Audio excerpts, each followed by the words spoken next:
জীবনের সবচাইতে নির্মম ঘটনা হচ্ছে মরণ। সবচাইতে ভয়ঙ্কর অভিজ্ঞতা কোন প্রাণীর জন্য সর্বোচ্চ এবং সবচাইতে ভয়ঙ্কর অভিজ্ঞতা হচ্ছে মৃত্যু। এবং এত ভয়ঙ্কর অভিজ্ঞতা, এই অভিজ্ঞতাটা কারো কাছে শেয়ার করে যাওয়া যায় না। মরার সময় কেউ বলে যেতে পারছিল আমার মরতে এমন লাগছে, কইতে পারছে? কেমন লাগছে বলতে পারে? বলা যায় না। তার আগেই চলে যেতে হয় শৈশব, কৈশোর, যৌবন, বার্ধক্য, প্রৌঢ়ত্ব, বয়সের ছাপ, কালো চুল দাড়ি সাদা হয়ে যাওয়া, দাড়ি চুলের শুভ্রতা, দুর্বলতা। This is the circle of life. ছোট্ট ছিলাম, বড় হলাম, সিঙ্গেল ছিলাম, ডাবল হলাম, তারপরে বাবা হলাম, তারপরে শ্বশুর হলাম, তারপরে নানা হলাম, তারপরে চলে যেতে হবে। This is the circle of life. চিল্লায় বলেন ঠিক কিনা? এই যে মুরব্বীরা, দাড়ি পাকা মুরব্বী যারা আছে, আপনারা কি মনে করছেন মায়ের পেট থেকে এরকম মুরব্বী হয়ে বেরিয়েছিল? কিরকম বের হয়েছিল? তারাও ওয়া ওয়া করেছে। এরাও ফিডার খাইতো, এই চাচারা খায় নাই? এরাও ফিডার খেত, এরাও মায়ের বুকের দুধ খেত, এরাও ছোট্ট বাচ্চাদের মতো গরমকালে পানির মধ্যে ডুবাইতো। স্কুল ফাঁকি দিয়ে বাচ্চারা ডুবায়, আছে না নাই? উখিয়াতে এরকম নাই? ছোট্ট বাচ্চা ছিল, বড় হলো, বার্ধক্যে উপনীত হলো। This is the circle of life. চলে যেতে হবে। বিশ্বনবী বললেন আমার উম্মতি মা বাইনা 60 ইলা 70। আমার উম্মতের গড় বয়স হলো 60 থেকে 70। এই উম্মতের গড় বয়স কত? 60 থেকে 70। ওয়া আকাল্লুহুম মাইয়াজুজু জালিক। অল্প কিছু মানুষ আছে যারা 70-এর বেশি হায়াত পায়। এখানে 70-এর বেশি আছেন কারা? হাত তোলেন দেখি তো। কয়জন? একজন, দুইজন, তিনজন। মাশাআল্লাহ, আল্লাহ আরো হায়াত দেখ। আল্লাহ এদেরকে আরো হায়াত দারাজ করুক। চিল্লায় বলেন আমিন। তার মানে আমার উম্মতি মা বাইনা 60 ইলা 70। বিশ্বনবী বললেন এই উম্মতের গড় বয়স 60 থেকে 70, আর 70-এর বেশি হায়াত পাবে। ওয়া আকাল্লুহুম মাইয়াজুজু যালিক। 70-এর বেশি পাবে হাতে গোনা, গুনে বের করে ফেলা যায় একজন, দুইজন, তিনজন। বাকি সব 60-এর আগে নাই। ঠুস। চিল্লা এখন ঠিক কিনা? বাংলাদেশের গড় হায়াত কত মানুষের? 60। বিশ্বনবীর কথার সাথে মিলে গেছে। চিল্লায় পড়েন সুবহানাল্লাহ। এই জন্য বিশ্বনবী বলেন এই যে মুরব্বীদের দাড়ি পাকে, এই যে রাস্তায় অ্যাক্সিডেন্ট হয়, এই যে ক্যান্সারে আক্রান্ত হয়ে লোকজন মারা যায়, তার উপরেও কি টনক নড়ে না? এরপরেও কি বিবেকে ধরে না যে তোমাকে চলে যেতে হবে? আকসিরু যিকরা হাযিমিল লাযযাত। জীবনের সব স্বাদকে পানসা করে দেয় ওই মরণকে স্মরণ করো।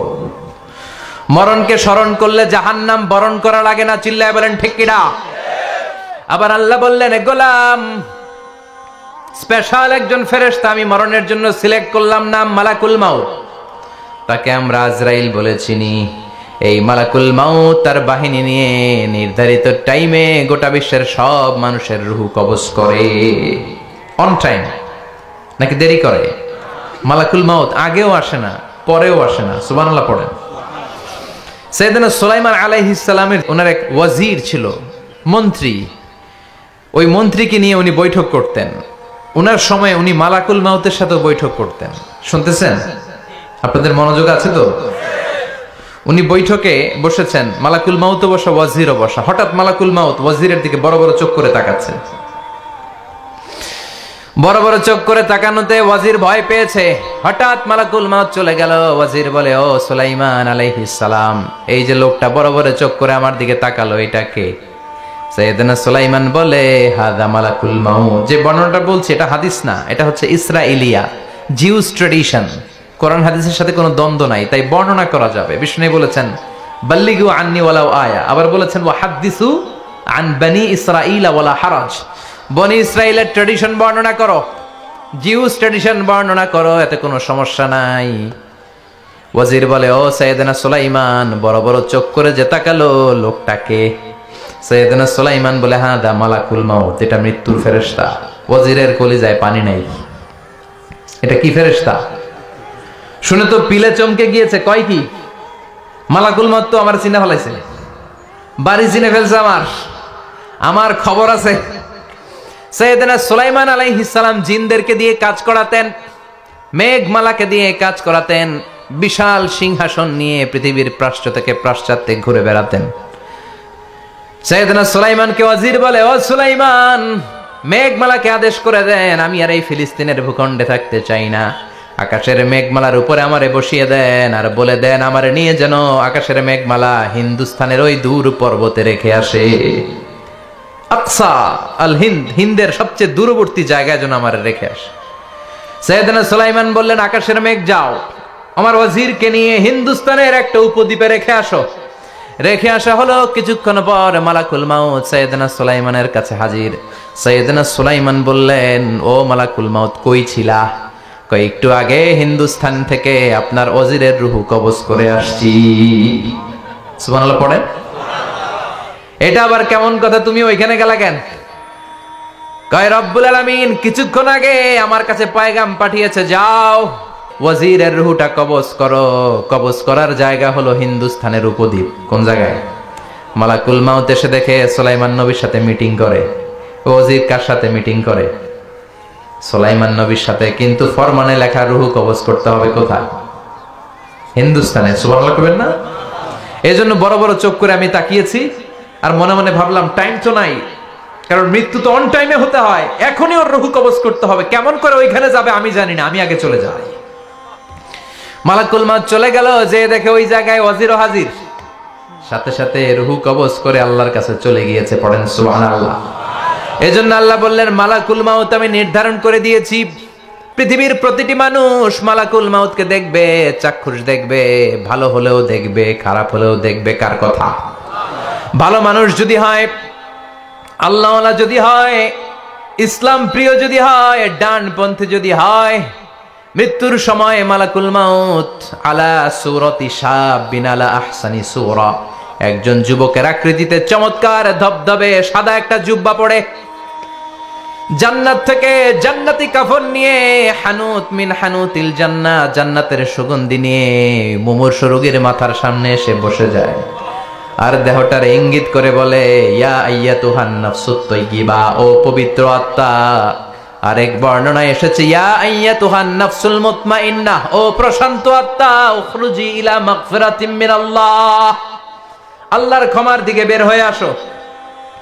উখরুজি ইলা মাগফিরাতিম মিনাল্লাহি ওয়া রিদওয়ান, আল্লাহর ক্ষমার সন্তুষ্টির দিকে রূহটা বের হয়ে আসো। স্মুথলি বলার সাথে সাথে মুমিনের দেহ থেকে রূহটা বের হয়ে আজরাইলের হাতে চলে যায়। স্মুথলি বলার সাথে সাথে স্বাচ্ছন্দ্যে, আনন্দে মুমিনের দেহ থেকে রূহটা সা করে বের হয়ে মালাকুল মাউতের হাতে এসে পড়ে। পড়েন সুবহানাল্লাহ। আল্লাহ এমন মৃত্যু তুমি আমাদের নসিবে রেখে দিও, চিৎকার করে পড়েন আমিন। আর যারা ইসলাম মানে নাই, আর যারা কোরআন মানে নাই, আর যারা দিন কায়েমের আন্দোলন করে নাই, দিনকে ভালোবাসে নাই, বাম আর রামপন্থী ছিল, নাস্তিক ছিল, ইসলাম বিরোধী ছিল, তাদের কাছেও মালাকুল মাউত আসে কি আসে না? চিল্লায় বলেন, আসে কি আসে না? তাদের কাছেও আসে, কিন্তু আলা সূরাতি আকবাহি রাজুল, একজনের চেহারা যত ভয়ঙ্কর হতে পারে, যত নিকৃষ্ট হতে পারে, এরকম ভয়ঙ্করতম নিকৃষ্ট দুর্গন্ধওয়ালা একটা চেহারা নিয়ে আসে। রিজলাহু ফিল আরদ, পা থাকে জমিনে, রাসুহু ফিস সামা, হাদিসের বর্ণনা, পা দুইটা জমিনে, মাথা আকাশে। এসে ধমক দিয়ে জালিমের মাথার সামনে এসে বলে, ইয়া আইয়াতুহান নাফসুল খাবিসা, হে পাপাত্তা, হে অপবিত্র আত্মা, উখরুজি ইলা সাখাতিল্লাহি ওয়া গাদাবিহি, আল্লাহর রাগের দিকে, আল্লাহর অসন্তুষ্টির দিকে বের হয়ে আয়। মালাকুল মাউতের এই অর্ডার পাওয়ার সাথে সাথে রূহটা কিন্তু বের হয় না। মুমিনের রূহকে ডাক দিলে যেমনি স্মুথলি বের হয়, কাফিরের রূহ এভাবে বের হয় নাকি? কথা বলেন। রূহটা ডানে যায়, ফাতাতাফাররাক, একবার রূহটা ডানে যায়, আবার রূহটা বায়ে যায়, আবার সামনে যায়, পায়ে যায়, হাতের মধ্যে ঢুকে ডানে বায়ে যায়। মালাকুল মাউত আবার ধমক দিয়ে বলে, ইয়া আইয়াতুহান নাফসুল খাবিসা, পাপাত্তা বের হয়ে আয়। রূহটা আবার ডানে যায়, বায়ে যায়, সামনে যায়, পেছনে যায়। এবার ঘপাস করে মালাকুল মাউত রূহকে ধরে টান মারে। সারা দেহটা থেকে প্রাণ রস সিক্ত করতে করতে দেহ থেকে রূহটাকে টেনে হিচড়ে বের করে আনে, আর মুমূর্ষু রোগীটা চিৎকার মারতে থাকে। পড়েন নাউযু বিল্লাহ। একটা জীবন্ত ছাগলের চামড়াগুলো জবাই না দিয়ে কেউ যদি টেনে টেনে বের করে, ছাগল জবাই হয় নাই, কিন্তু চামড়া এক পাশ থেকে টেনে টেনে টেনে হিচড়ে আপনি গা থেকে বের করলে যত কষ্ট হয়, এর চেয়েও বেশি কষ্ট দিয়ে মালাকুল মাউত বামপন্থী আর কাফেরদের রুহুটা দেহ থেকে বের করে আনে। পড়েন নাউযুবিল্লাহ। আমাদের রুহুটা যেন আল্লাহ, মুমিনদের রুহু আপনি যেভাবে কবজ করান ওইভাবে যেন আমাদের রুহুটা বের হয়ে আসে। আর জোরে পড়েন আমিন।